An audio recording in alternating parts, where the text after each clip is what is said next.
Hospitality Meets is brought to you by RotaCloud, the simple workforce management software for hospitality teams. RotaCloud lets you create and share rotas, record attendance, and manage your team's annual leave, all in less time than it takes to make a brew. It can also make life easier for your staff, allowing them to check their rotas, request holiday, and even pick up extra shifts, all through the RotaCloud mobile app. Start your 30-day free trial today by visiting rotacloud.com/Phil and find out how much easier managing your team can be. Welcome to Hospitality Meets with me, Phil Street, where each week we take a light-hearted look into the stories and individuals that make up the wonderful world of hospitality. Today's guest is Duncan Garrood, Chief Executive Officer of Riverstone Living, the luxury retirement community. Coming up on today's show, Duncan brings Phil into the family. You are my little brother. Phil has a case of mistaken identity. It was a really interesting experience when I arrived as well, because I was mistaken for a Lib Dem. And Duncan regales us with a slightly unusual story. I came home one day to find somebody looking through my underwear drawers. All that and so much more as we chat through Duncan's unbelievable story so far. I don't even really know where to begin with this episode, so all I will say is that Duncan is very free with his stories, and there are some absolute corkers in here. So please don't forget to hit that subscribe button and give us a like and a share wherever you can. Enjoy! And a massive Hospitality Meets welcome to Duncan Garrood. Well, thank you very much. It's a huge pleasure. Thank you very much. Well, I mean, it's my pleasure. I'm in your gaff today.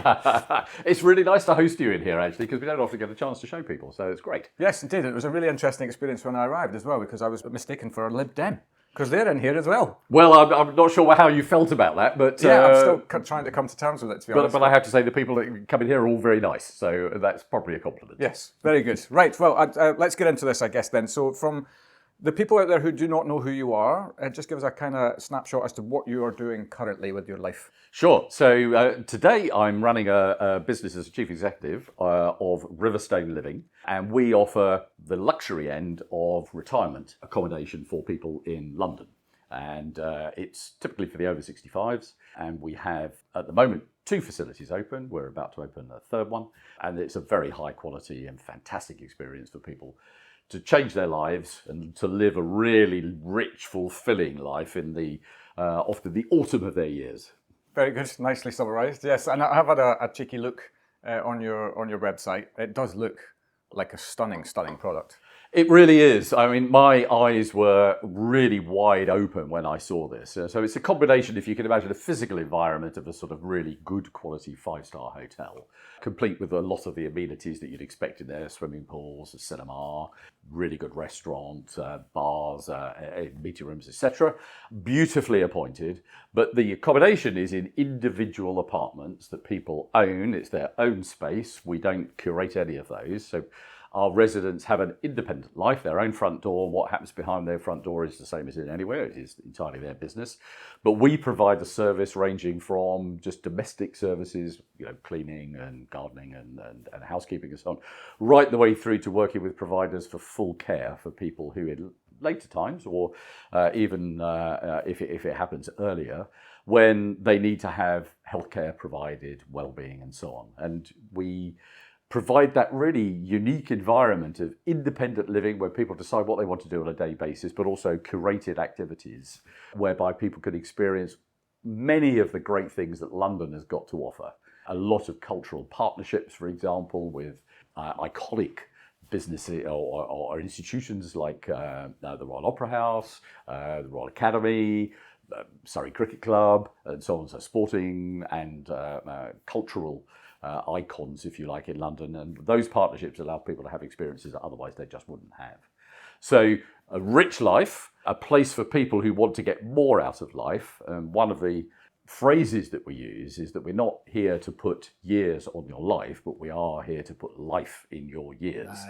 Nice. It's quite catchy, that is very good, yes. And that's how our residents feel. When you speak to them, they brim over with enthusiasm about how much they're enjoying their life and how it's been a revelation to them. And nearly all of them say the same thing: I wish I'd done this earlier. Yeah. Well, I mean, we were talking just before we got started today around the fact that, I mean, this is, for me right now, outside looking in, this seems like a not just your concept, but generally speaking, the sector is in boom, really. I mean, it's only really now that it's beginning to kind of gain some kind of momentum, which strikes me as a little odd. actually? Well, I'd agree with you. You know, my wife's Australian, so I know Australia well, and my wife's family are all in Oz. This is a pattern of life that is in the psyche of people in Australia, and the same in America. States like Florida, for example, really have a very big thing around this, and people get to a certain time of their life where they put their names down for the residences they want to live in when they retire, and often there's 10-year waiting lists and so on. So you can imagine waking up on your 55th birthday in Australia and going, right, the first thing I'm going to do today is put my name down for where I'm going to go when I retire in 10 years' time. And then they move to the location they want at that requisite time. And that begins the next chapter of their life. And it's an active chapter. It is not one based on necessity at that point. It's based on how your lifestyle can alter and how you can live as rich an existence post-work as you did whilst you were working. Often people want to live close to their families. Very understandable. People don't want to move a long way from their families. So what we find in our residences is that people have typically lived often within 5 kilometres of where the residence is, because that's where their friends and family are largely located. And that lifestyle is another chapter of your life. It is not the very final thing that you will do in your existence. And that hasn't particularly been part of the UK psyche. We have got a habit of living in our castle until the last possible moment, until you physically can't operate in there, and then or even longer than that sometimes. Well, sometimes, unfortunately, exactly right. And then if you do have that last little piece, it's like, well, I'm going to now go into care, where somebody will take care of everything, and that's me seeing my last little bit of time out. And what I think our residences are learning, and I'm hoping that we are starting to gradually educate people in the UK around the opportunity, is you can have a fantastic multi-year experience after retirement with like-minded people, but living an independent life. This is not institutional life, this is independent life. But activities and being with like-minded people really are something that rejuvenate you at that point and give you a purpose, which often people don't get when they're living on their own. Yeah. I mean, life is for living. Let's do this. That's, I think you've put your finger exactly on the phrase. Life is absolutely for living. I don't know about you, but I am a huge fan, along with most of Britain, of David Attenborough, who is simply iconic in so many respects. But one of them being, he has carried on working right the way through to the day before his 100th birthday. He's still recording. It's so wonderful. It's just fantastic. And if ever there was an example of what you get from continuing to be active, continuing to do the things that you love doing, and working and being with other people, it doesn't have to be work, but that being with other people and surrounding yourself with other people and having that constant stimulation and human interaction is a real revelation to people. And there's no reason why it should be like falling off a cliff when you retire. One day it's full on, and then the following day it's gone. And I think most of us realise that is not a healthy, certainly not an optimal way to live your life. And what we find in Riverstone is that transition into that new life, particularly if you do it together with your family, is just the opening up of a new chapter. Glorious. It's expansive rather than retractive. Well, that's exactly right. Hence putting more life into your years. Absolutely. I remember having a chat with somebody once upon a time around they had a principle whereby they said, I want to do away with the concept of retirement. What I want is for people to find the thing that ignites them, figure out how they can make enough money to, do what they need to do in life, and do that until such time that your body decides that that's the end, rather than letting your mind and your body kind of just deteriorate. I've always latched onto that. I do think that's right. So I'm personally past retirement age, which blows my mind, by the way. You do not look like you should. Well, thank you. That's very kind. It's probably the fact that I'm doing 3 jobs. You're doing the things you love. But I'm doing the things I love, and I'm doing them because I love them, and not because I have to. And I've certainly subscribed to that view that you just keep doing what you like doing, and as long as you're competent at doing it, I don't think anybody's giving me a job. Small detail, yes. Yeah, I don't think anybody's giving me a job out of charity.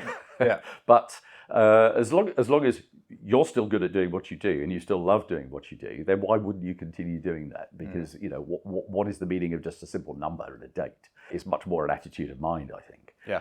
But I've friends who've worked for many, many years in one company and retired sometimes early, and have then completely changed career, and in some cases have taken what was their principal hobby and turned it into a career. And I'm a huge admirer of that. Yeah. So, very good friend of mine, like me, did many, many years in Unilever. He did many more than I did. And when he retired, you did a fair few as well. I did a fair few. So I did 22, Yeah. but he did. He probably wouldn't like me to say, but I think he did near 40. Right. Wow. And when he took early retirement, he then became a photographer and a professional photographer. It was always a hobby before, and now he travels the world taking some of the most stunning landscape and wildlife photographs, often in very hostile environments, very cold environments. So he specialises in photographing the northern lights, for example, which is beautiful but not comfortable. Sure. Yes. And can't see them in South Africa. no, exactly. So you need good insulation to go and do that, and a good deal of resilience. But this is a whole new chapter of his life that's opened up, and something that wouldn't have done if he'd have just put his feet up and watched Countdown. Yeah, indeed. Yes, anyway, right. This is not a podcast about retirement. Funnily enough, anybody who's just tuning in might think that it is. But, No.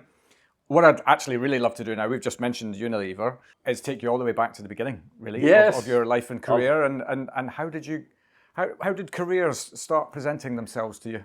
Well, my path is slightly unusual and didn't start where it, certainly started where it didn't finish. Yeah. So I started life, or sort of working life, as a bench scientist.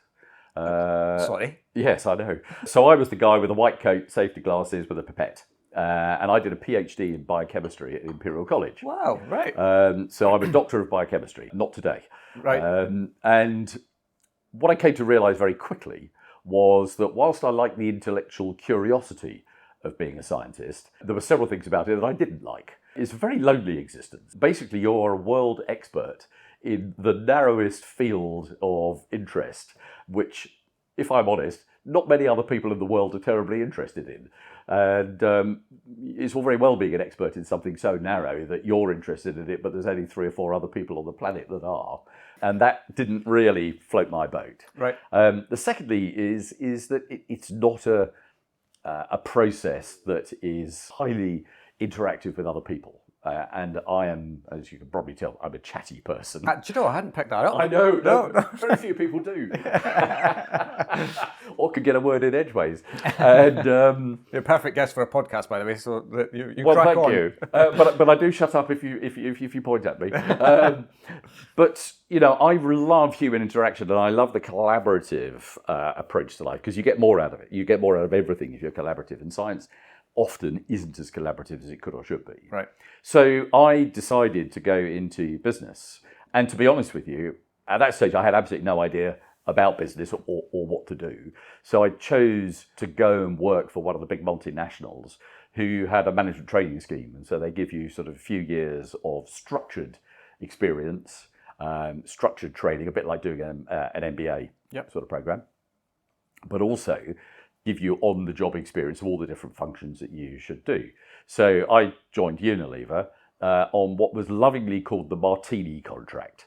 Now, for people of a certain era will remember Martini used to do an advert that said any time, any place, anywhere. Oh my God, yeah. I remember that. Takes it way back. It was Joan Collins, I think, and it was in the ads. And basically what it meant in Unilever terms was that they could send you anywhere on earth for any amount of money that they fancied, at any amount of notice, to do anything that they told you to. Right. So it was like signing your life away, and you just put your trust in them. And it was honestly the best thing I ever did, because while sometimes you didn't get very much notice of things that you were going to go and do, the breadth that a company like Unilever with its global reach had was phenomenal. And the thing I loved most about them was that they didn't just give you the opportunity to work overseas, they insisted.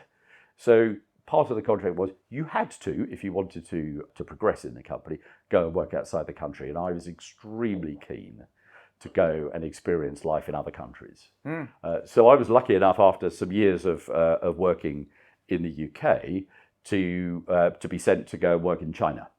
And this was in the early 1990s, when China had literally just opened up to the West. Right. So Very it was a wild interesting. country. Yeah. But what I love about, there's a couple of things that I love about that. One, the Unilever stance of it is essential that you go and get some experience overseas. I would say to anybody listening to this, if you're starting out in your career, go and get some experience overseas. Absolutely. Because it's just, I mean, it opens your eyes, and I think you just get a newfound respect of there are cultural differences. People react to things differently. You have to be respectful of that, and I think that makes you a better human being in the end, better leader probably as well. Yes. But the concept I love there the most is the idea of you literally have to sign your trust away to you. I am now in the hands of this organisation, and that's a big load to take for an organisation. It absolutely was, and it's got its pluses and minuses. Yeah. As you might imagine, I think when I got invited to go to China, I say invited. It wasn't really an invitation. You were going. I was China. going. Yes. Yeah. So I was working away in our head office in London. I got a call from the chairman's office. The chair was based in Rotterdam. To get a plane over to Rotterdam the following day. I think this was a Tuesday. So I arrived in Rotterdam on the Wednesday. I spoke to the chairman on the Wednesday afternoon. He said to me, we're going to do a food startup in China, and I want you to go out there and spearhead a part of that. So you're starting on Sunday. Right. So I literally flew back. Give up your life. Go. Yep. Yeah. Packed up, said goodbye to everybody, had a little party, packed a suitcase, and then went off to China on the Saturday. And that was that. And the rest was history. And I rocked up in China in 1994. It had only been opened up to the West from the early 90s. Not speaking a word Chinese, not being obviously to be able to read anything. There were no Western shops, no Western restaurants. The only way that I could eat was to go into a Chinese restaurant and grab a waiter by the arm, walk around the tables of diners and point at their food and just go, I'll have one of those. Well, I mean, it teaches you confidence, if nothing else. Well, it did. And I mean, I became a sort of a bit of a local celebrity because they all thought I was hilarious. This guy, this strange, Caucasian guy would come around and just point at all their food. Very quickly, you learn to be able to say what the food was called. So you learn to speak Chinese by necessity. Very few people out there spoke English then. And the community that you formed, and you talked about the sort of, opportunity that people have when they go overseas to see things in a different perspective. And one of the main things that you experience is that you are in a tiny minority in a country of very like-minded people to themselves, but wholly different to you. Mm. Not only do they think differently and talk differently, but they look differently as well. And it's quite a homogenous country. So you have a lot of humility when you get out there. This is not your country. Yeah. It is not your culture. At least you should have a lot of humility. If you don't, I think you probably get found out very, very quickly. And that's true. And truthfully, people who don't have that and don't realise that they are a guest in somebody else's country do not have an easy existence and do not enjoy it. Mm. The other thing I think you have to have when you go and do that is an insatiable curiosity. You have to want to learn how people live, how they think, what their values are. So I'll give you a small example, which will sound rather strange. I'm already in. I used to live in a ex-French colonial mansion house in Shanghai. So back in the turn of the last century, so I should say 2 centuries ago now, in the 1900s, the colonial era, the great glorious period of Shanghai's rising, it was divided into quarters. And the French quarter, they built beautiful mansion houses. And I was able to live in a half of a mansion house. So I had, for my accommodation in Shanghai, 13 rooms. Between me and my partner. And we lived in this 13-room place, which was beautiful. Next door, the other half of the house, were 13 Chinese families. Oh, right. Well, there's like an immediate contrast. Absolutely incredible. Yeah. So literally divided down the middle of this mansion house, strange Western people having 13 rooms to occupy themselves. Next door, something in the order of nearly 40 Chinese people, each living in one of those rooms. Mm. The strange thing, from our point of view, about the psychology was those Chinese people, who are absolutely lovely, genuinely felt sorry for us. It wasn't that they were jealous of it, quite the opposite. They honestly thought we had a miserable existence because we must be so lonely. Wow. living It in just that shows you, kind of right? place, because these people love living together. Yeah. And perspective. Like, I mean, totally different. Yeah. And they genuinely felt sorry. The other thing that was a really interesting cultural experience was that there's no notion of personal space or personal ownership in China. right. So the fact that we had our half of the house and they had their half of the house was not a thing that they would Irrelevant. contemplate. So they would just rock up and come in and sit in our lounge, and they climb over the garden fence, and I often come home from work and find them sitting on the sofa and drinking my tea or having a bottle of my wine or whatever, and just being very friendly and so on. And so it was a constant revelation as to, I came home one day to find somebody looking through my underwear drawers, just because they were curious about what we wore. The very definition of a culture shock. That's exactly what like there were two different cultures coming together, and like it's normal to one, not normal to the other, and vice versa on some things. Well, you can imagine what us stiff-lipped Brits. Somebody rifling through your underwear. Somebody rifling through your underwear drawer. You get home. Your first reaction is normally to say, "Hello, you're welcome. How are you doing?" Oh, have a glass of wine. Oh, you've already drunk it. That's fine. You've already opened the bottle. That's fine. Help yourself. Yeah. So, but what you come to realise is these people were absolutely delightful. I mean, just genuinely lovely people. But they were curious. They hadn't met people like us before. We were very unusual, and they wanted to learn and just understand how we were. And once you realised it was a curiosity, it wasn't an invasion of privacy. Yeah. Then you rubbed along just fine. Yeah. Well, I mean, and how long were you there for? So I was there for 10 years. 10 years, right? Wow. Moved through a few different jobs in Unilever. So I went out to set up. Now I'm sorry about the awful pun. So Unilever owned Wall's Ice Cream, the global ice cream company. Makes Magnum. I see what's coming. You see what's coming. Yeah. I know this is bad. So brace yourself. So yes, I set up the Great Walls of China. I know. I mean, it was bad then. It's not going to be better. It's a fine line between standing ovation and walking out the door, isn't it? I know. But I did make a cardinal sin, and I will fess this one up. I am actually responsible for putting Wall's Ice Cream on the Great Wall of China. Right. Yeah, we had sort of ice cream cabinets that we negotiated on that. And that was another cultural lesson, actually, that I learned, is that in the West, when you do business, typically, if you have a proposition and somebody else you want to either sell something to or buy something or work together with, you sell them that proposition. If you both agree that it's good for you, you do business together. But that's the extent of it, is the business. In China, it's much more personal. They will do business with people that they like. Right. That's much more important. So like and trust is much more important than necessarily the business outcome is ideally what they want. So in order to get some of those sort of more complicated transactions done, you have to get to know people. And so when we were trying to get, for example, ice cream on the Great Wall of China, there was a body of Chinese authority where they had the ability to run commercial operations on the Great Wall. And I went out for dinner, I think, probably 15 times with the leader of that. And not once in those 15 times did we ever talk any business, ever. All we did was eat dinner and get drunk. God, that sounds like my kind of place.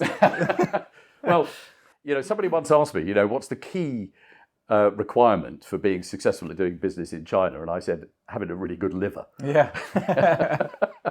They are formidable. Yeah. But that's a really lovely, actually, from a business perspective, I absolutely subscribe to the school of business that two people or entities come together and you agree something that makes sense to you both and you walk away happy.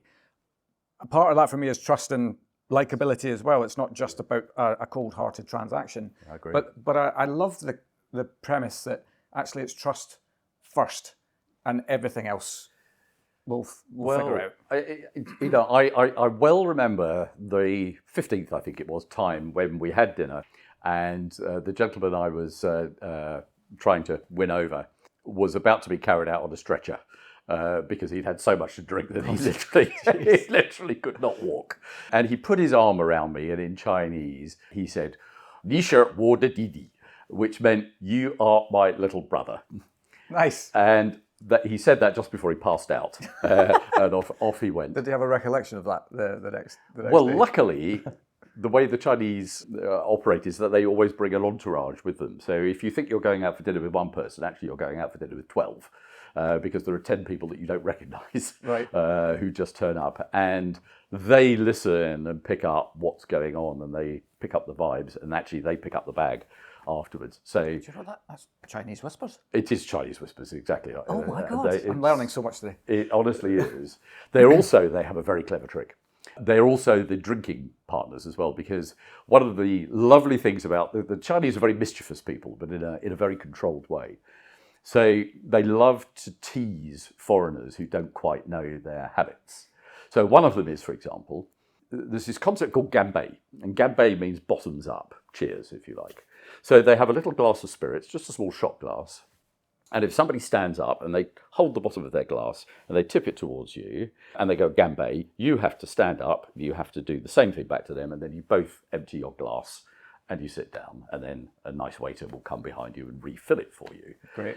And of course, I twigged that what happens is you go to dinner, you've got your business partner there next to you, and then they've got 10 of their henchmen around the table, each one of which in turn does a ganbei with you. So when you think about it, your drinking ratio is roughly, they drink 1 and you drink 10. Yeah. And of course, they know the maths, and it takes quite a while for the somewhat slow foreigner to work out quite what's going on. Yeah, a deficit here. Exactly. or a surplus, I suppose, depending on your outlook. The old phrase is safety in numbers. Yeah. And so I twigged, this is really smart. So I invented a new piece of the ritual that, because of the respect that they show guests, they have to follow, even though it isn't their protocol. So I used to stand up with my little glass, and I used to go ganbei to all of them with the same glass one by one. So they all had to stand up, and they all had to drink, so that the ratio was then 1 to 1. It was equalised. And the good thing is my liver was slightly better than theirs. Yeah. So Westernised, yeah, a little more honed. As a result of which, you could see the cogs turning, and they're going, he's sussed us out. Yeah.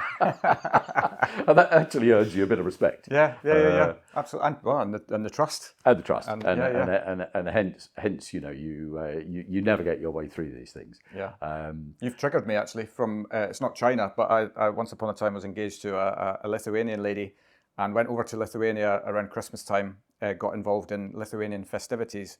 A lot of that is really centred around very family-focused, big family meals, gatherings. Right. And it was we're talking, I don't know, I can't even remember when they got their independence from the old USSR, but it wasn't long in the grand scheme of things, maybe 10 years since they'd had their freedom in inverted commas. But there were still some quite entrenched habits, as in we have the meal together and then the men go off into a room and the women go off into a room. Yes. And I bought a bottle of whiskey as a gift, to the family coming from Scotland and all of that. Didn't tell them that I hate whiskey, and went into the room with the men who couldn't speak a word of English, and I had very, very tiny understanding of Lithuanian. And they proceeded, I remember thinking to myself, these guys should go into bartending. They're upselling. Your drink was, you'd get down to about a centimetre and think, okay, I'm nearly there. Yep, they top just you turn up. your head and then all of a sudden brimmed again. Yep. And I learned a valuable lesson is that you've definitely got to be honest about the spirits that you do like, because it was every mouthful was it was a focus for about half an hour, and then your brain's sozzled, isn't it? So you just go with the flow. Well, I have to say, I don't know if you've ever tried it, but the spirit that they drink in China is called Mao Tai. So it's a white spirit that's it's some kind of potion that nobody really knows quite where it comes from. But it basically smells like distilled Stilton cheese. Oh, that sounds amazing. Well, if you like Stilton cheese, it's not too bad. If you don't, it's a very polarizing thing. Yeah. And it's extremely strong. I think it's sort of more than 50% proof. And they drink it normally in small quantities, but when you have one of these dinners, you will be given quite a lot. Right. And the idea is basically to test out your resilience and whether you can actually get through it. This is kind of, it's a bit like going on I'm a Celebrity, I think. Yeah. So 10 years there. 10 years there, yeah. Where it sounds like you completed some degree of life education in amongst work education. Yeah. No doubt. How did it progress from there? Well, after 10 years in the wild, wild East, I decided, because it would be good for me, to come back for a dose of governance. Which you're full.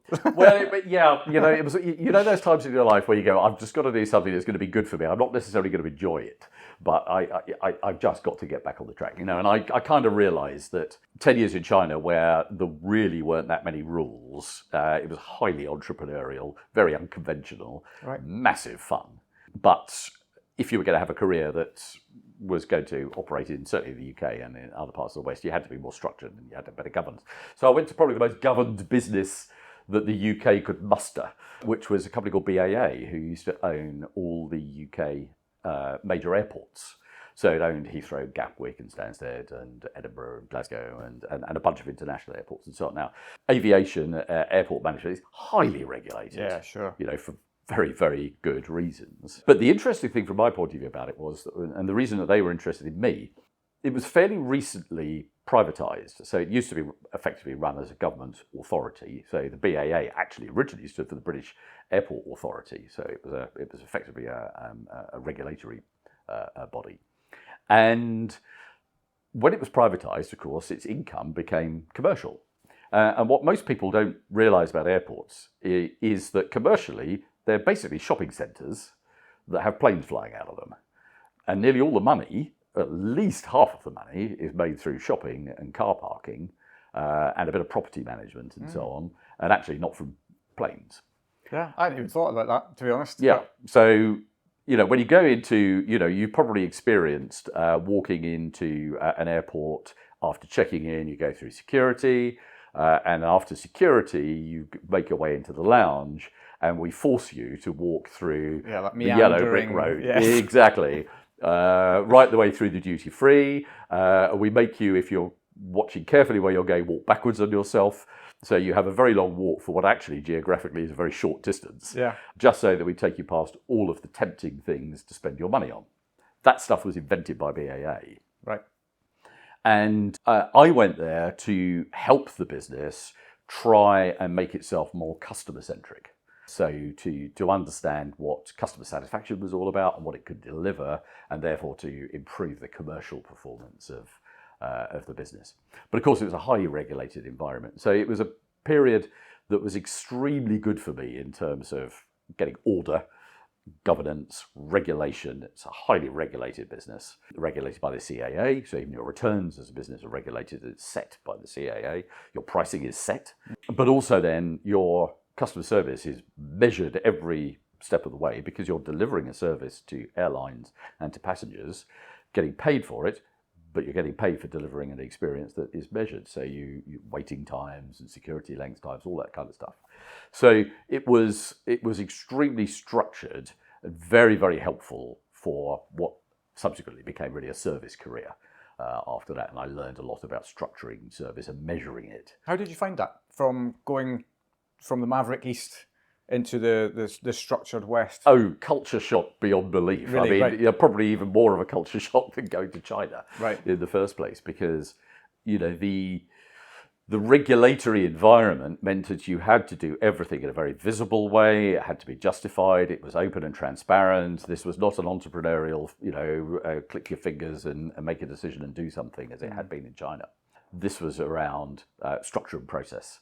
And that sounds very boring, but actually that sort of rather scientific approach to service is extremely valuable. One of the things you get to realise, as an example, if anybody has flown on Singapore Airlines, it's a wonderful service experience, and people are very natural when they're interacting with you. If you have any issues, like you've lost your luggage and so on, there's a very intuitive way and a very supportive way in which they handle it. They simply give you a voucher to go and buy more. They actually have things that you might need overnight to be able to survive ready to hand. They just give them to you. They automatically give compensation. They give you a box of chocolates even just to say, sorry, we've lost your luggage and so on. Very different to some of the experiences we might have had in other airlines. Yeah. Like it's your fault you lost. Exactly. Your fault we lost your luggage. Yeah, and by the way, please fill out this 7-page form. And itemise everything that's in your luggage. And we need the receipts for. Of course, we all know. Yes, we need the receipts, and of course we all know what we put in our luggage, don't we? Yeah. No. Indeed. So, and you think Wow, that's a amazingly intuitive business. It's just empowered. It is incredibly structured. Every step of the way in Singapore Airlines, there is a guide for that steps of service.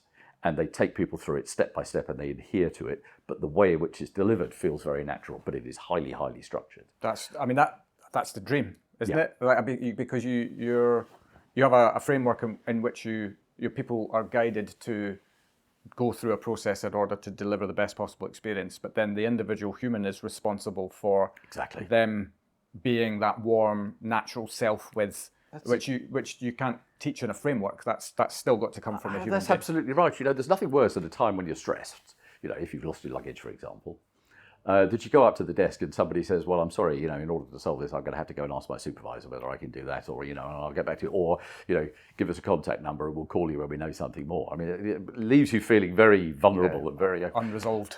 Very much so. Whereas if you've got somebody on there go, this is what I'm going to do, if you're going to do that, that and that, and, what do you need? Fine, here it is. That whole difference in approach just completely calms you down and de-stresses the situation. Yeah. And you'll remember that forever.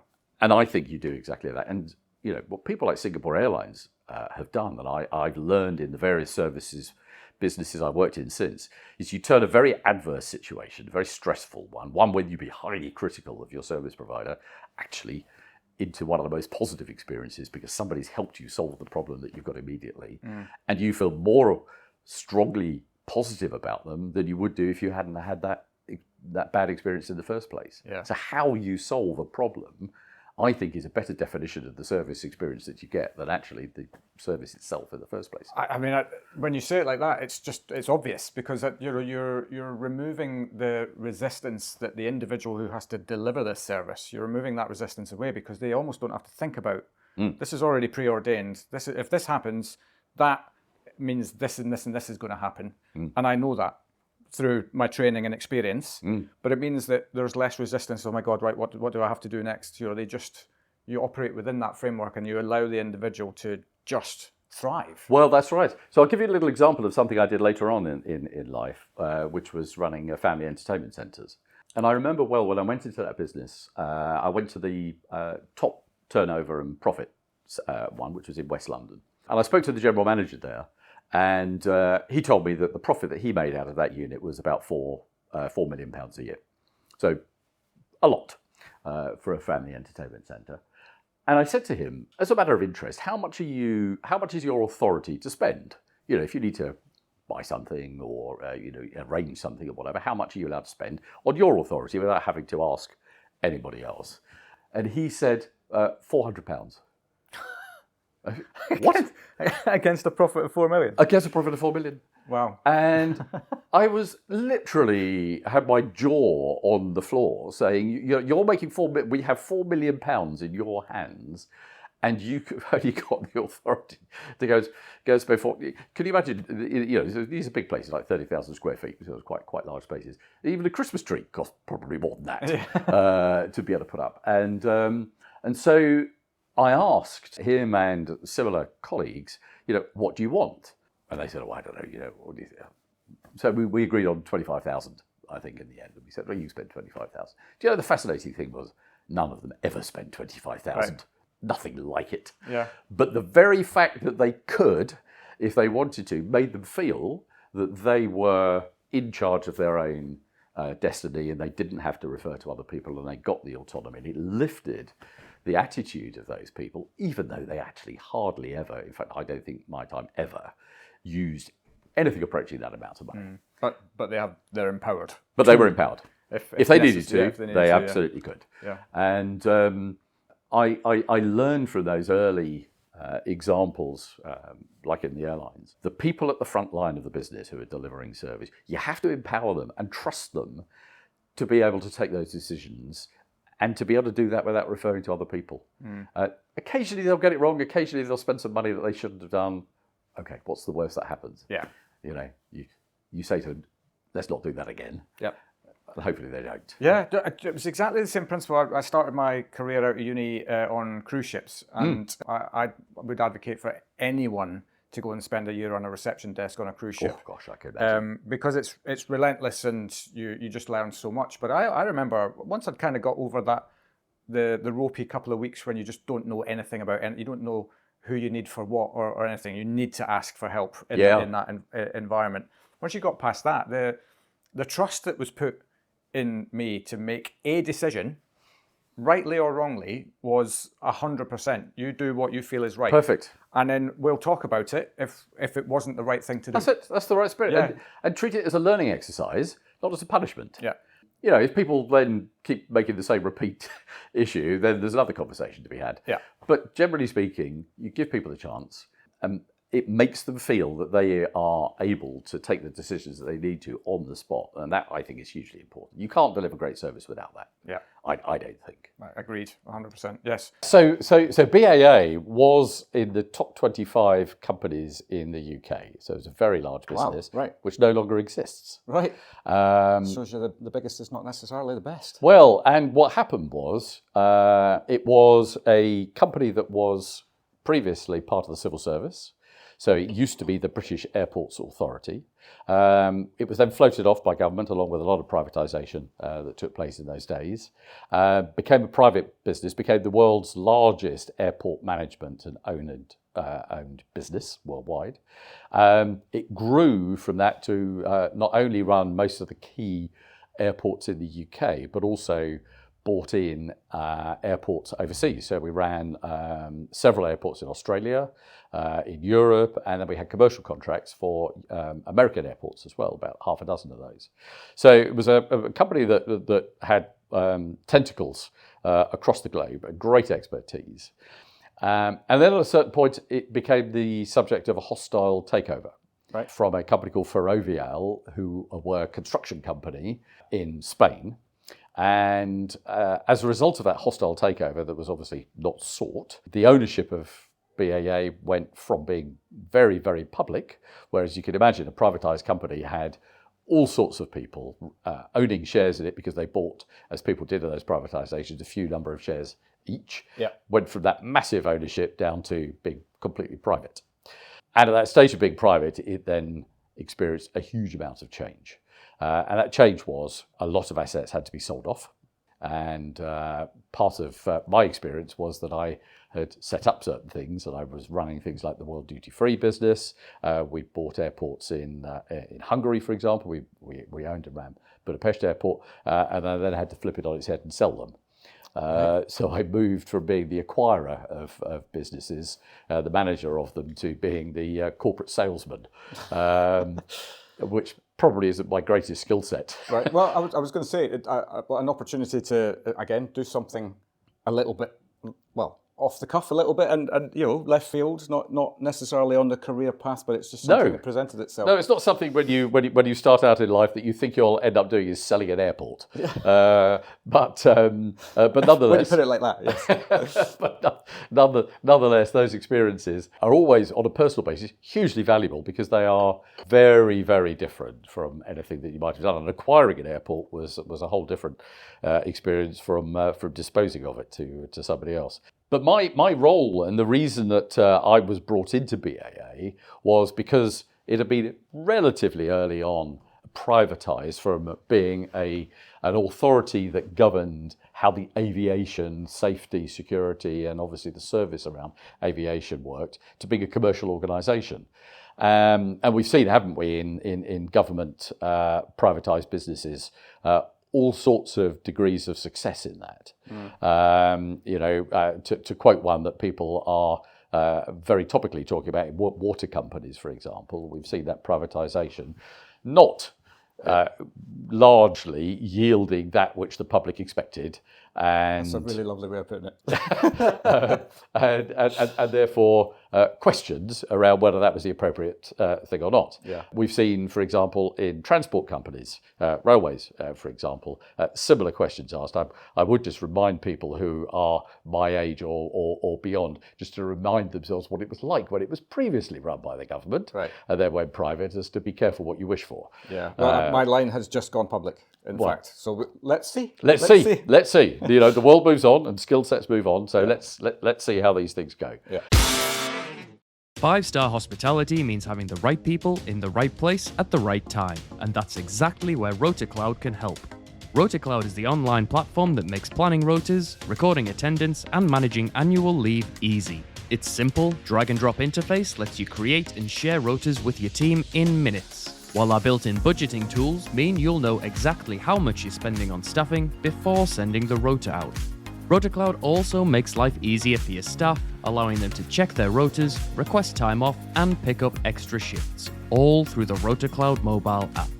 Start your 30-day free trial today by visiting rotacloud.com/Phil and find out how much easier managing your team can be.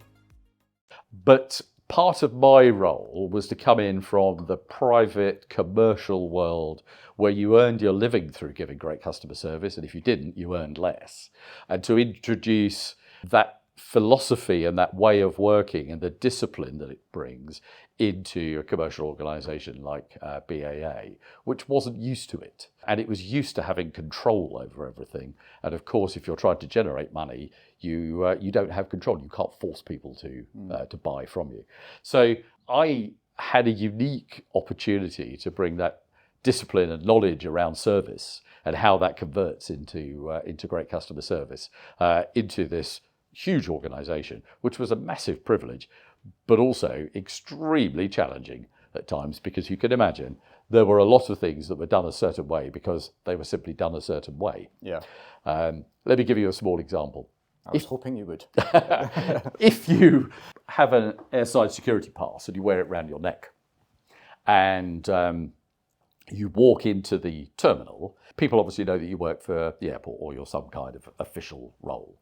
And I remember going into one of our airports where if you stood at a certain place in the airport, you would constantly have a queue of people coming up to you and talking to you and asking you, where's this gate? Where are the toilets? Where do I find this? And so on and so forth. And that taught you a couple of things. Firstly, everything you were doing at the moment to tell people where things were and where to find what they wanted to do wasn't working.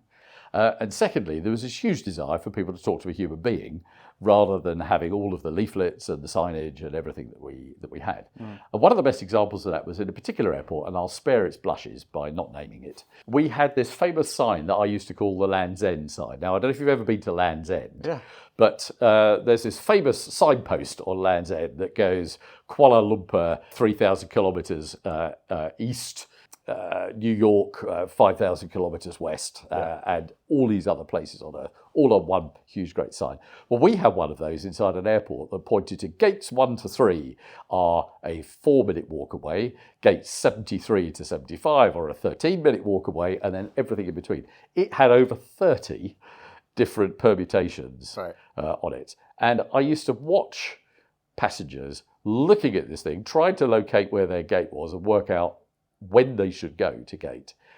And when people came up to you and asked you, where's gate so-and-so, and you pointed them at that sign, and you saw them looking completely flummoxed, you just said, it's no more than 10-minute walk. Then we came up with the very simple notion just to saw this thing off at its root, take it down, and put a sign up that said, all gates, 15 minutes or less. Right. Because actually, does it matter that it's 3 minutes or 7 minutes? I don't think it makes a lot of difference in people's mind. I mean, if it was half an hour or, then sure. But, it only makes a difference, I suppose, for those who are 100% disorganised and are sprinting to get to wherever they need to get. And then they have a pleasant surprise if they set off for 15 minutes and it actually has only taken them 5 minutes to get there. Yeah. But the whole idea was you cannot expect people to go and spend money on buying an Hermes scarf or a Tiffany ring or even a nice Gordon Ramsay lunch if they don't know how much time they've got available. And the one thing you must do to help passengers at an airport is be calm. Know what you're doing, have plenty of display screens up everywhere that you can sit down and eat or go shopping and you can see the display board at a very close proximity so that you don't panic about it. That way people relax, and if they relax, they're prepared to shop and spend money and spend time. But if they're not relaxed, they simply don't. So the whole essence of being a great commercial manager on the airport was to de-stress people rather than distress people. And making that difference and understanding how to do that was the key to unleashing people's ability to spend and us to make income. Right. And what a great mantra for life, really. I mean, really, is that not what hospitality is? Well, that's exactly what hospitality is. Yeah. As I moved more into hospitality in later years, one of the things you learn is there are certain parts of the customer experience that are really irritating to people if you don't do well. One of them, strangely enough, is collecting the money at the end of the experience. Yeah, this is not the first time that this has come up in No. this discussion. You've had your meal, you've had your experience, it's time for you to move on. The restaurant typically wants the table back for somebody else to use, so there's a desire for the restaurant to have that space back. And yet, if that is not an efficient experience and you have to stand up or dance on the table in order to get the attention of somebody to bring you over the bill, and then when the bill's brought over, wait another 5 or 10 minutes for somebody to come with a method of payment. That is time that is wasted, but much more importantly, angst that is created right at the end of the customer experience. And we're all similar in the way that we think about things. The very last experience that you had is the one that becomes the most memorable. And if you've had a great meal, but you haven't had great service at the end of it, then you remember you were slightly frustrated about it. Yeah. And that's not what I want you to go away thinking about. So understanding these sort of stress points in the customer experience and then how to make those the most efficient you can and the best possible experience, absolutely key to getting repeat customers. Yeah. So that's a lesson I've most definitely learned there. Yeah. Well, and how long were you there for? So I was there for about 6 years. Oh, right. Okay. Which included the opening of Terminal 5 at Heathrow. Now, for those of you who were there on the opening day, I apologise for the baggage system going down. It was all your fault, was it? I was just going to say, there wasn't this name. It wasn't our fault, but we had a pact that we would never say what actually happened, but the baggage system didn't physically break down. It was just teething problems in terms of how we use it. Right. I mean, that's kind of normal for a new opening. With all the best planning in the world, there's always something that just doesn't quite work out the way you thought it would. That's true, but we had been running the thing physically for 2 years continually beforehand, and it ran perfectly the whole time, and then yet on the day of opening it didn't. But that was solved very quickly by some appropriate training for people who hadn't perhaps been trained sufficiently, and solved itself within a short period of time. I would say, however, it was the best day ever for the bars because people who were delayed were able to sit down and have a drink in the bar, and we made sure we looked after them very well. Yeah. So It ended up lovely okay. byproduct for. But this is actually, I think, something that hospitality, when organisations really properly care about delivering hospitality, there's all manner of positive things can come from a negative experience. I remember I worked on cruise ships a long time ago. I was part of the P&O Aurora opening team, and we set sail from Southampton on our first cruise, and 3 days out of Southampton, the ship broke down. Yeah. And I'd never forget P&O's response to this. It was phenomenal. It was all hands on deck, literally, for us, front-facing, dealing with as many people as you could. But they very quickly got ahead of it in the sense that they offered everybody a complete refund for the cruise. The bars and shops would be free of charge for the rest of the cruise. Wow. And not only that, they would get another cruise free of charge in the future. That's phenomenal. Phenomenal, absolutely. And still, I always remember this as well, Sky News going to the quayside in Southampton trying to locate irritated people. And you could they had a picture on of a couple on a balcony going like that, which is fine. I'm doing thumbs down. Yes. For those who are listening to this. And I just remember thinking, that was the first time, I think I would have been 22, 23 years old. First time I remember thinking to myself, that's what the media do, is it? General statement. Selective reporting. Yeah, but the what happened as a result of that was that it became a really, really fantastic PR exercise for the company. That's incredible. You could not fault them for that response.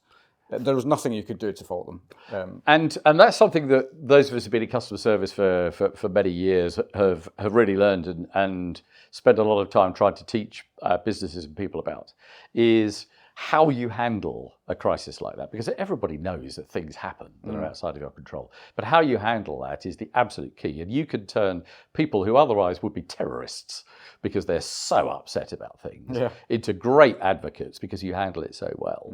And one of the things I've learned over the years, and I'll tell a little story about a business that I went to, again, I won't name it for embarrassment's sake, where response times were, in my view, inadequate. So this particular business I went into, I asked if a customer writes in, sends us a written communication, email or a DM or something, what's our SLA in terms of how quickly we respond to them? So if we measure ourselves on whether we've hit our target, what's our response time?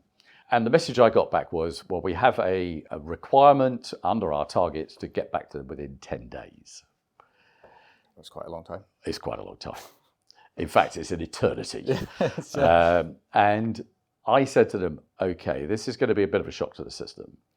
My personal SLA for service is 15 minutes. Right, but some work to be done. Yeah. So, and by the way, that's 24 hours a day.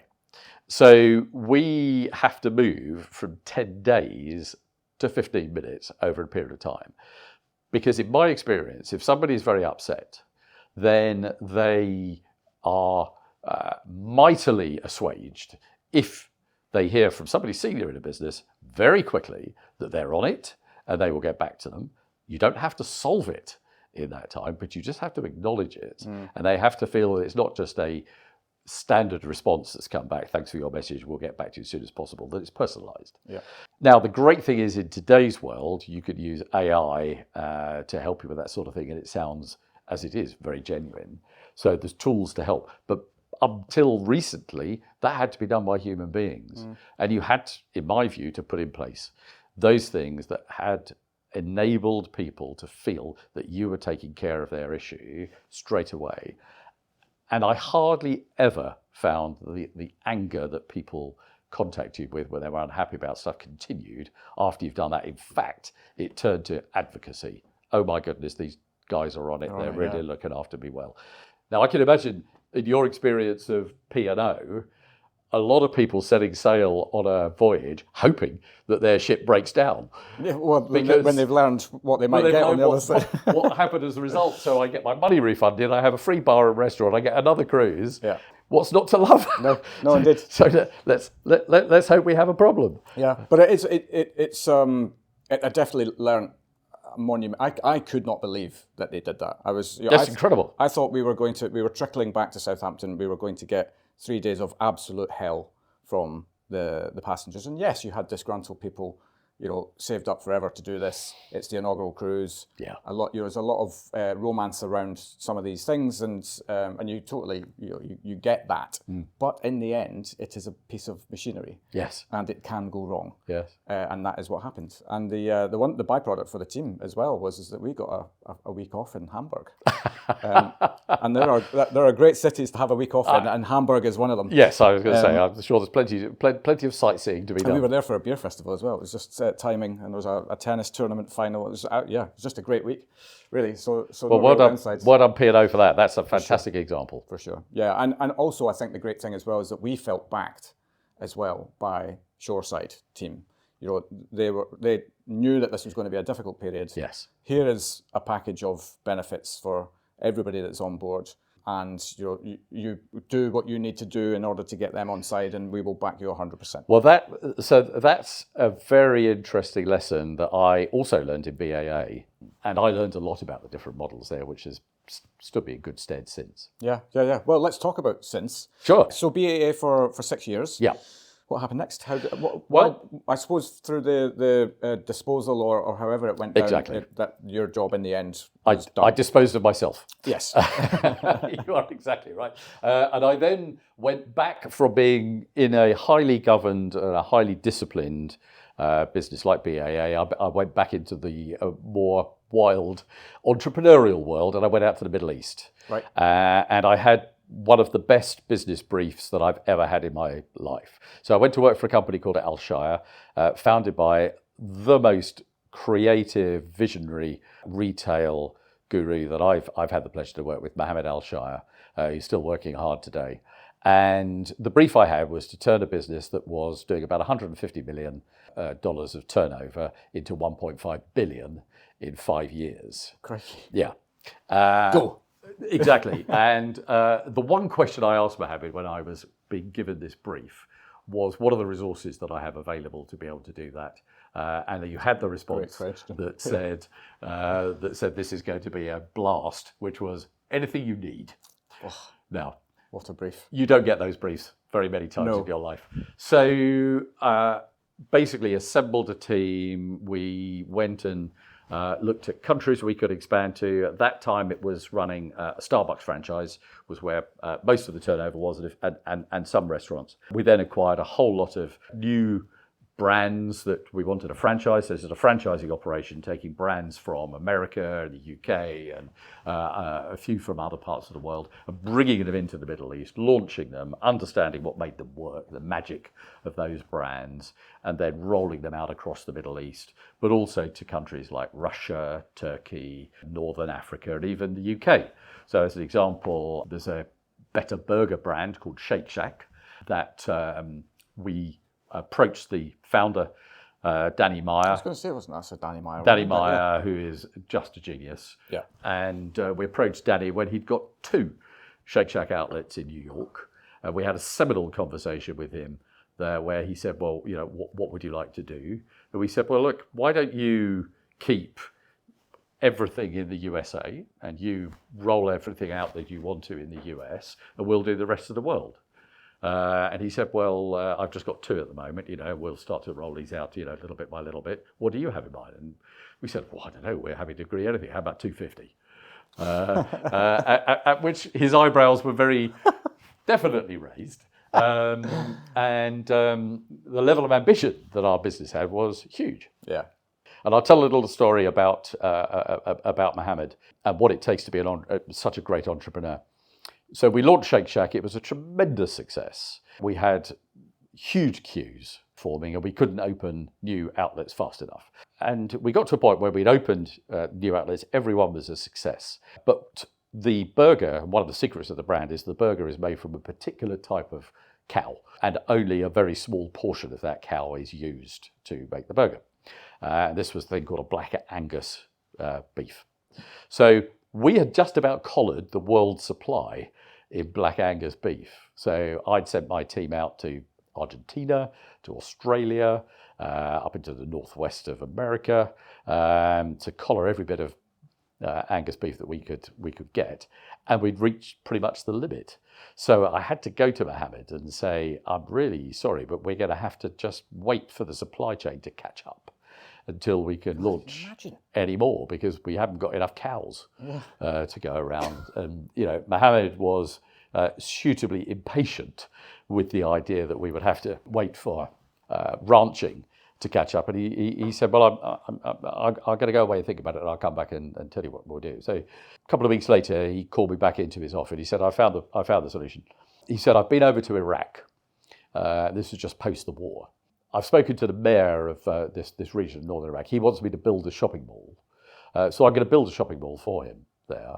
But in return, he's going to give me something the size of Yorkshire in northern Iraq, which is exactly the perfect terrain in which to raise herds of beef. Right. And different world. We're going to go into the ranching business. Now, that is the way a true entrepreneur thinks. Yeah, on steroids. On steroids. There is a solution to any issue you have. And one of the things that I, to this day, absolutely have not only learned but admire about entrepreneurs like Mohammed Al-Shire is that there is no such thing as no. There is just a different way of thinking as to how you unblock the road. Yeah. And he never, ever saw anything other than a positive way out and a solution. And it was wonderfully inspirational. These people are just a joy to be around as well. I know that they're also very driven, and that comes with its own challenges at times, no doubt. But equally, my experience is that it's also an uplifting place to be, because nothing Phenomenal. is impossible. It's put your mind to it. Let's figure this out. Let's go and do it. That's exactly that. So my experience in China was very helpful. That had been quite an entrepreneurial environment as well. Yeah. And we found all sorts of creative ways around roadblocks. And the same as we rolled all these brands out across, as it turned out to be, about 25 countries. And we found solutions for everything, always. Some of them less conventional than others. Yeah. But nonetheless, we did build that business up into the sort of numbers that he wanted. And then it came to a certain time where I probably gathered more air miles than I really ever knew what to do with. So I travelled an awful lot. It's taken you all over this. It was based on that growth plan. Exactly. Alone. And the fact that the home of the brands was mostly the US or Europe. So I was constantly on a plane. So I did that for 6 or 7 years, and then it was time to sort of put my feet back on terra firma again. So I came back to the UK and took my first solo chief executive job. Right. Which year are we in now, roughly? So we are in 2015. Okay. And I came back to the UK as chief executive of Punch Taverns, the pub company. Yeah. Now, at a certain point, I did feel that I was offered the job of running the UK's second largest pub company out of sympathy. And the reason I say that was because I'd spent the previous 6.5 years in a dry country that had no alcohol. Unscrew the tap. Yeah, so this was like time off for good behaviour. I later found out from a chairman who I absolutely loved to pieces, a wonderful, wonderful chairman we had at Punch Taverns, Stephen Billingham, that part of the reason they recruited me was nobody else was daft enough to take on the job.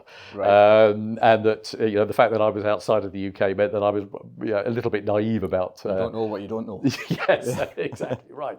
But I have to say, it turned out to be a wonderful company to join and was the start of doing major turnarounds. So I'd done largely growth companies up until that point. And then Punch, although I'd done one turnaround before, but Punch was a large turnaround. And it had a lot of financial challenges, very heavily laden with debt. And more than that, the imminent legislation in the UK was going to ban, or at least make it very difficult to impose, what's called the beer tie, which is where pub-owning companies insisted by contract that landlords of pubs that they let their pubs to had to buy beer from them. Yeah. And it uncoupled what had been 400 years of what's called the beer tie, that had been the backbone of British pub arrangements, and let people make market choices themselves. They could buy their beer from anywhere, but they had to pay market rent to the pub owning company. Now that was going to significantly impact the income of the pub owning company, and Punch in particular. So we had to come up with a different model. And so part of the reason I was brought in was to help drive that new model. And it turned out that it was all about partnership. It was all about working in conjunction with the publican and the pub owning company and Punch doing the things that it was really good at, all the back office, the logistics, the accounting, the property management, making sure the building was in good condition, and letting the landlord do the bits that they were good at, which was providing fantastic hospitality, great drinks, great food, and good crack. Yeah, absolutely, that community thing. And those two things coming together meant that the publican didn't have to spend all of their time doing the books and worrying about stock management and so on. And we did all of that stuff en masse, which we could do more effectively because we had 3,500 pubs. So we could do that stuff more efficiently. And those two sides both finding the element of the mix that hospitality was delivered that was good for them. And that worked very well. But it took a bit of legislation and frankly some really quite stressful times about how that was going to impact the business to act as a catalyst to make those changes work. And today, if you talk to people like Stonegate, who operate a lot of that system, that's now the most successful parts of their business and the backbone of their operation, which is really encouraging. It just shows how a bit of creative thinking and a bit of legislation to drive something home can actually make things work better. Well, indeed, I suppose this is the thing that whenever a new piece of legislation comes in, I think the initial reaction is to throw some toys out of the pram. Yes. About it, which is natural and sometimes very, very justified.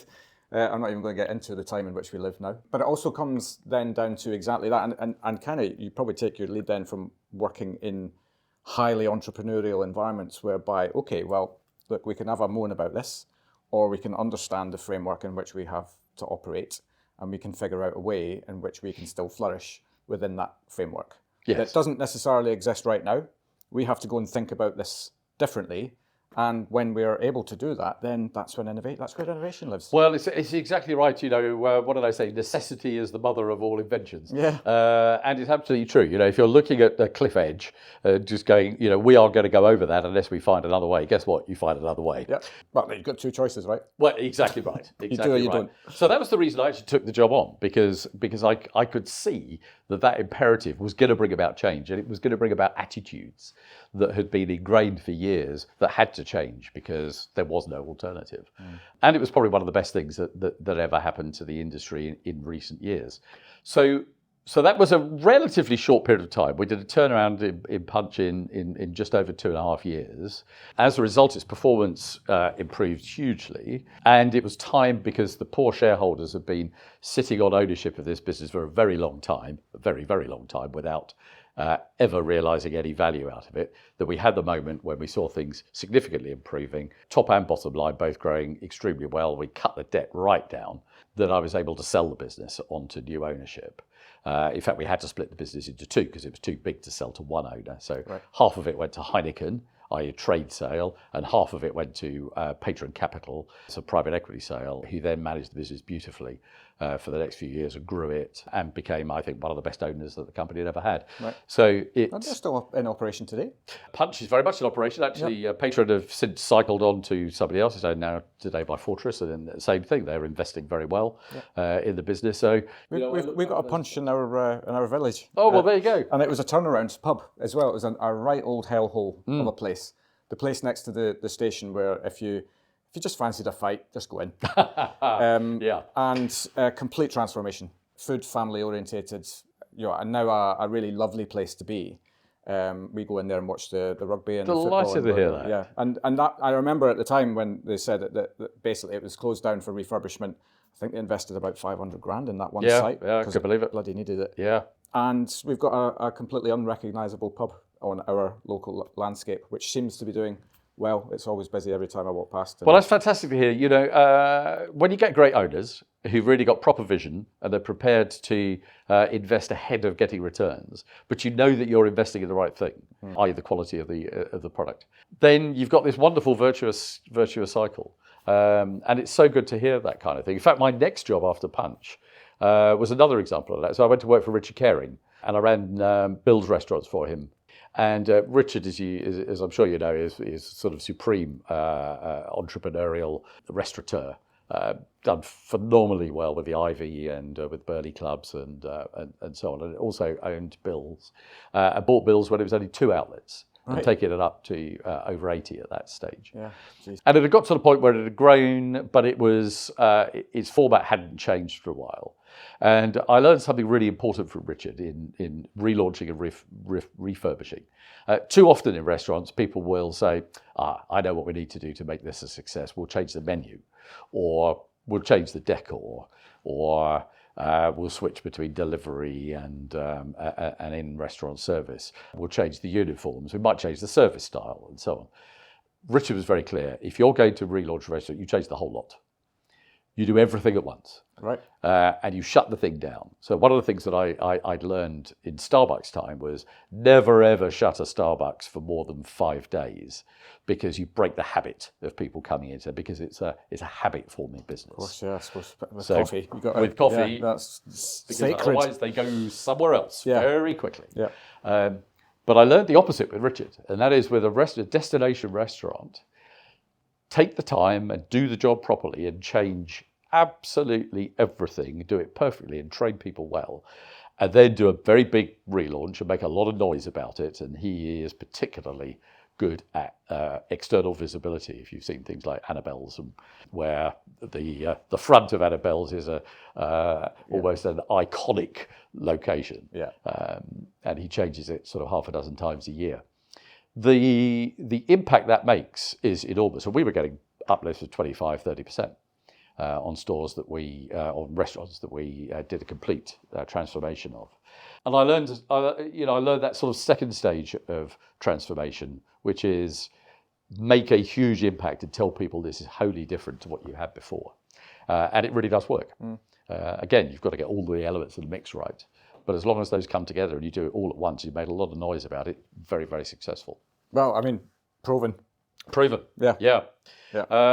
So from there, I went into run, because as I mentioned before, I like to get one foot in the familiar and one foot in the unfamiliar. I went into family entertainment. Well, I mean, it's natural. And so I went from restaurants into ten-pin bowling. Something I always wanted to do was leisure. And the great thing about leisure is it's entirely discretionary. There is no necessity for people to go and spend money in your establishment whatsoever. It is 100% discretionary, unless of course you're a distressed family during the summer holidays with nothing to do with your kids and you just need a break. But for the rest of the time, this is something that you have to entice people to go and do because they just have a good experience, be it couples going together on date nights, be it teams of friends going out or having a corporate event together, or be it families taking their kids out. All of it is entirely discretionary. And if you don't offer something exciting and enjoyable, then people won't spend money. And the more enjoyable you make it, the more money they'll spend. So I went in at a time where things were challenged. It wasn't growing as fast as it ideally wanted to do. It had got a good investment program, but it needed to go faster and wider. And the spend per head wasn't growing much at all. And coupled with all of that, we were looking at getting a significant uplift in our revenue, but we had no capital to spend other than some technical changes that we were making. And the secret lay in motivating people. So we spent a lot of time, and I work with a really, really impressive performance guru whose job it is to analyse how people are working, help them to then change their approach, be much clearer in the objectives they're trying to deliver, get all of the encumbrances out of the way, and make them have such a good experience that they perform much better than they used to before. Right, yeah. Well, that sounds right up my alley. It's an absolute joy to watch when it happens. And over the course of a year, the team delivered 12.5% like-for-like growth without investing capital at all. This was really in delivering a much better customer experience through motivating your own people and through motivating them and making them feel happy. That happiness and enjoyment then is infectious and spreads to the customers who've got coming in. Exactly. This is rocket science. No, and do you know what? Whenever we're out and about, it's a real shame that it kind of comes this way. These are the experiences now that you remember. They're not necessarily the norm. And when that happens, I remember that forever. I can remember the face of the young lad who served me in a 10-pin bowling place where we live, up by Bishop Stortford. Regrettably, he's no longer there now. He's obviously gone on to brilliant things. But you just remember it's the old cliche, right? You always remember how people make you feel. That's exactly right. You had a level of motivation that didn't feel they were in control. They felt they were in control. As a result of which, you had a much better engagement, and people did things locally that were appropriate for their local environment. The ranges of products that they had, for example, were relevant to their. We did outrageous things like we had sites that were in largely Muslim areas, and we didn't have halal food, which was crazy. Yeah. So we allowed them to change it to have halal food. And amazingly enough, the food sales grew. Who knew? Wow, if you actually provided food that your customers want to and can eat. You're a genius. I know. And if you put the empowerment back to the front line of people who are delivering the service and allow them to do that rather than somebody remotely sitting in a central office deciding that, guess what happens? Yeah. We got really good like-for-like growth out of that business through doing the obvious thing and empowering the people on the front line and making them feel motivated. Yeah. And that was I have to say, a wonderfully uplifting period of time. Unfortunately, then cut short in its prime by COVID. Well, I was wondering when we get to that. Yeah. So there I was sitting at home, running a business which did have a couple of thousand people, all sitting at home being paid by the government. Thank you for that. But nonetheless, only about 8 of us actually still ticking the business over, which was one of the most challenging times most of us running businesses, particularly in leisure and hospitality, where you were closed. And then during COVID, I got approached by somebody who I'd worked with in Punch, who said, do you want to come back into the sort of more property-orientated world, which is currently open and operating, and do the same thing that you did at Punch and help it turn around? Right. So after a bit of soul-searching, I said, OK, I will. So I did. Yeah. And I joined Empiric Student Property, who run the high end, if you like, the quality end of student accommodation, largely focused around international students. A business that has been entrepreneurially grown, but not managed in a disciplined manner.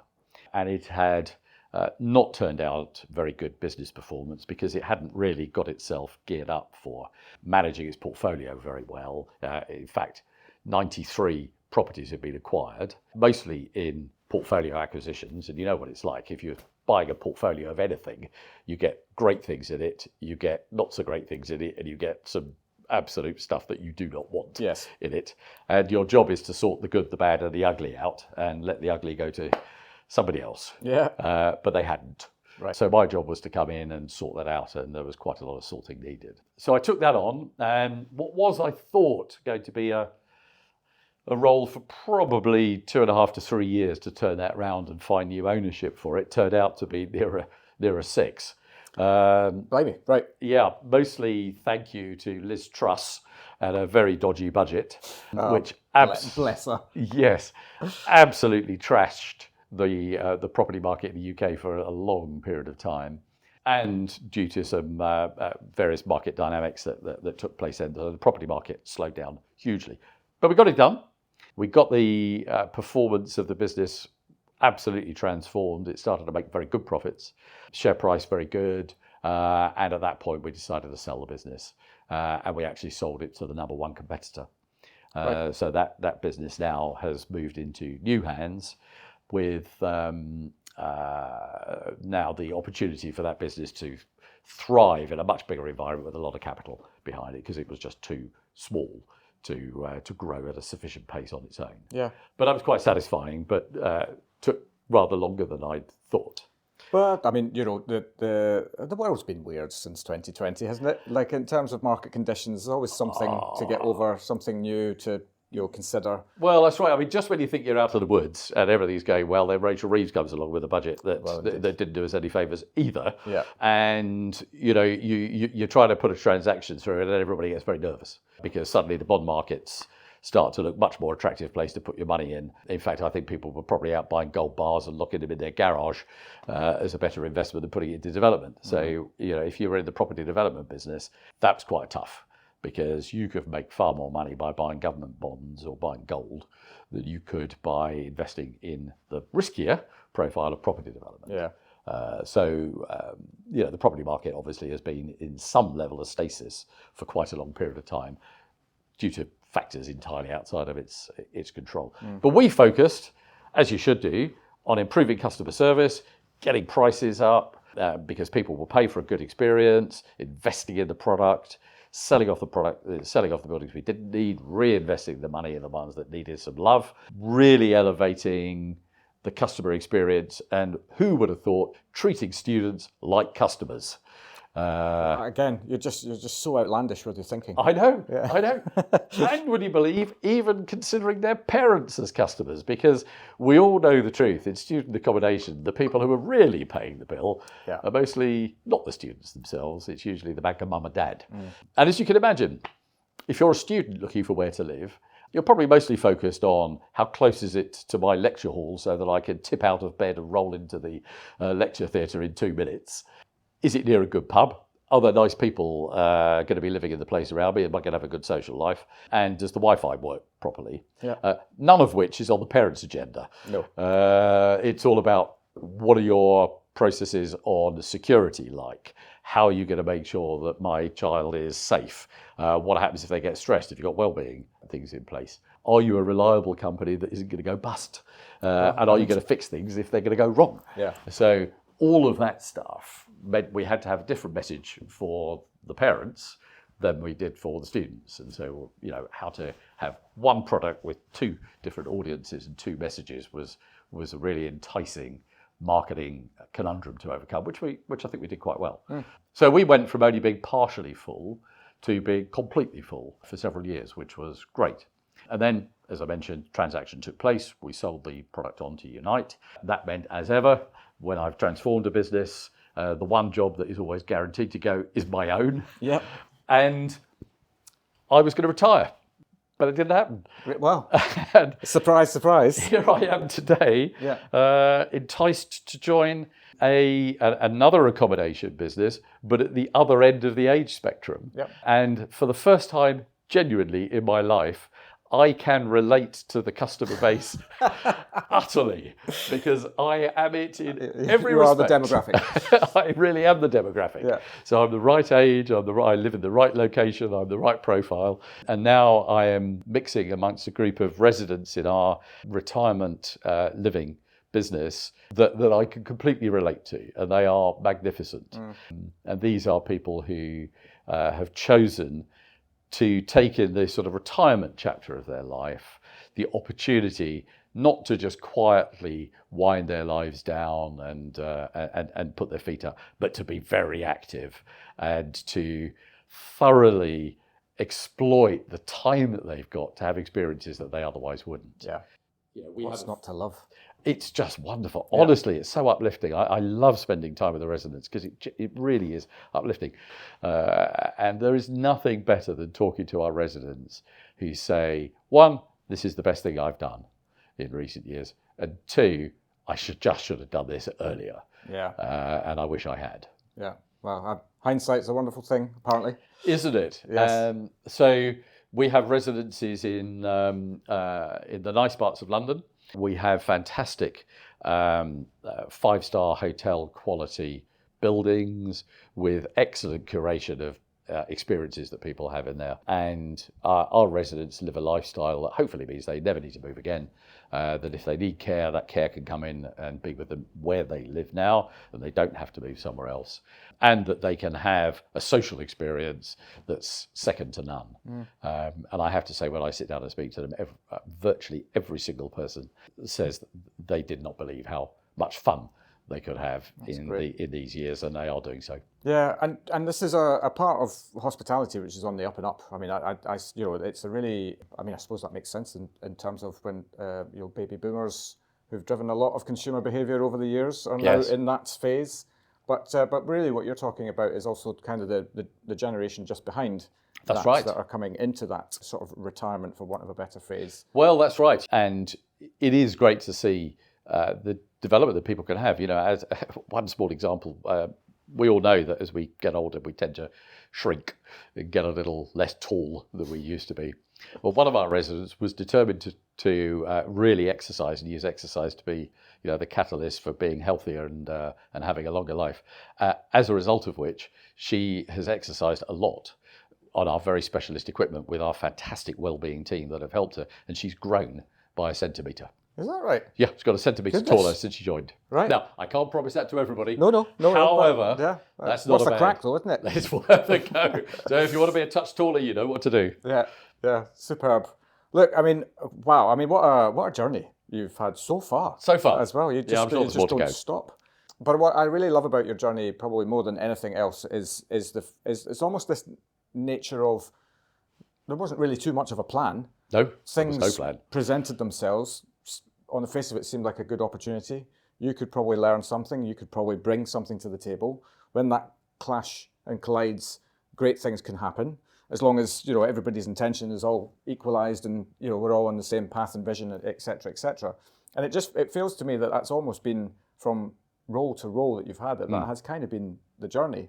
And it is it's just a classic example of all roads lead here. Because look at you now. You're chief executive of a company where, as you said, your words, for the first time you relate to your demographic. I do, I do, and I hope this is a great place when I shall draw it to a close at a certain point.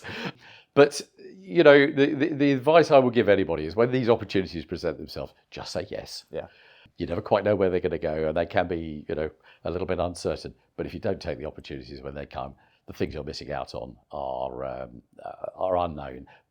But I have literally never regretted saying yes to any of these opportunities, and so far I've had a blast. Yeah, no doubt. Well, that comes across. Your energy for an infection for this industry is still very, very. It's right there. I've thoroughly enjoyed this chat. Me too. Massively Thank you. Appreciate you making time to get this done, and wish you all the very best with the next phase. Thank you very much indeed. I'm looking forward to it. Nice one. Thanks. Cheers.